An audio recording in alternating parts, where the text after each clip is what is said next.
Why is it that the United States, the world's largest oil producer, still cannot fully use its own oil? It's like a man who grows wheat on his own land, yet has to stretch his hand out to others just to feed himself. The world we live in looks simple on the surface, but the reality underneath is often completely different. Every year, millions of containers leave China for the United States. But why are so many of those containers later abandoned in American junkyards? And in the middle of all this, how did Iran manage to secretly acquire Boeing 777 aircraft despite years of strict American sanctions? Let's uncover the truth. At any given moment, nearly 300,000 ships are moving across the world's oceans. These include oil tankers, LPG carriers, LNG carriers, tugboats, passenger ships, and the real engine of global trade, container ships. Nearly 90% of global trade moves through sea routes.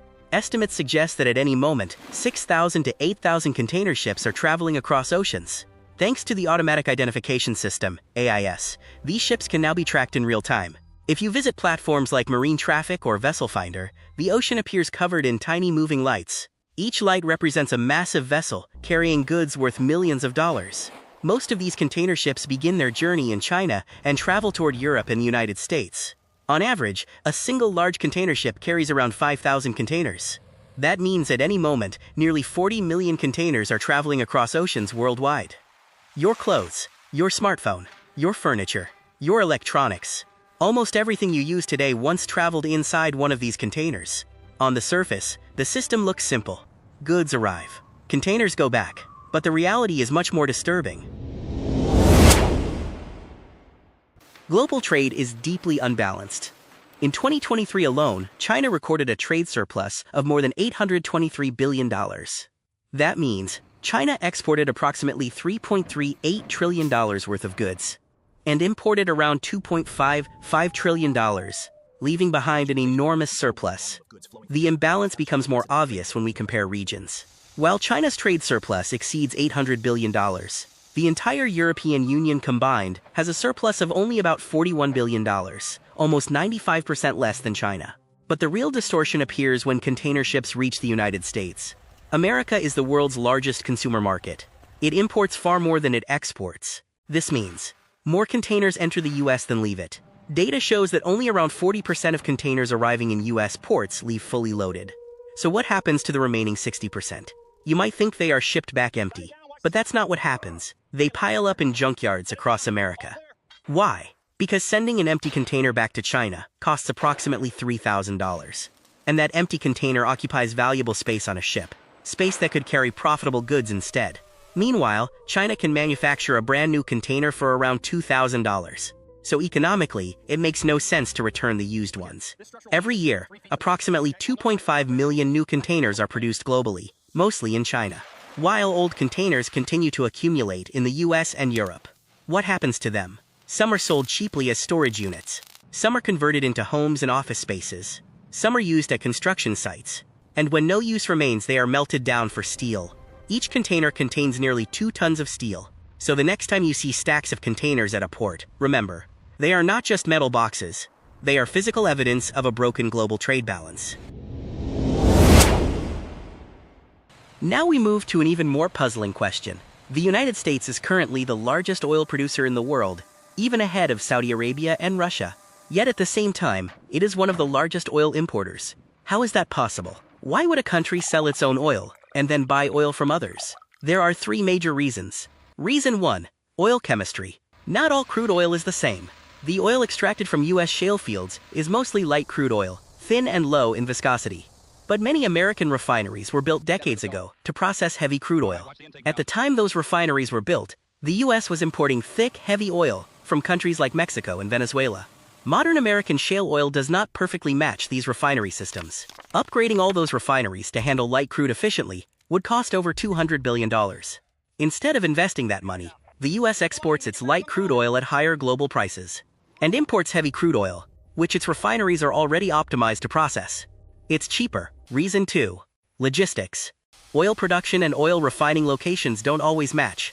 For example, Texas produces massive amounts of oil, but refineries on the East Coast and in other regions are not always connected by sufficient pipelines. California is a perfect example. Due to limited pipeline infrastructure, California has become somewhat of an energy island.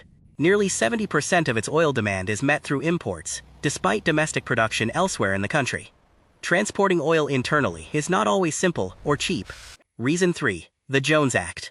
After World War I, the United States passed a law known as the Jones Act. During the war, America struggled to transport soldiers and supplies across oceans because it lacked enough domestic ships. To prevent this from happening again, the law required that goods transported between U.S. ports must be carried on ships built in the U.S. owned by U.S. companies, operated by American crews. The idea was national security. But today, building ships in America costs roughly 3 times more than building them in countries like China. American crew wages are also higher. As a result, there are very few domestic ships available. Transporting oil from Texas to New York using American ships can add approximately $5 per barrel. In many cases, it becomes cheaper for refineries to import oil from foreign countries than to move oil domestically. A law created for protection has become an economic burden, and that is why the world's largest oil producer still depends on foreign oil. Now let's talk about Iran. For years, the United States has imposed heavy sanctions on Iran. Under these sanctions, Iran cannot legally buy aircraft from American companies like Boeing. Yet, in 2024-2025, Iran surprised the world. 5 Boeing 777 aircraft suddenly appeared in its fleet. How? It was the result of years of careful planning. In the desert of Alice Springs, Australia, several old but usable Boeing 777 aircraft were stored. These aircraft previously belonged to Singapore Airlines. Iran could not purchase them directly, so intermediary companies were used. An American-based aviation company helped facilitate the initial purchase. The aircraft were then moved to China. From there, they were sold to a shell company in Madagascar, a company that existed mostly on paper. Once re-registered under a different national flag, they moved beyond the direct control of U.S. aviation authorities. The aircraft were later transferred to Cambodia, where aviation oversight is less strict. In July 2025, flight plans were filed, stating that the aircraft were heading to Kenya for maintenance.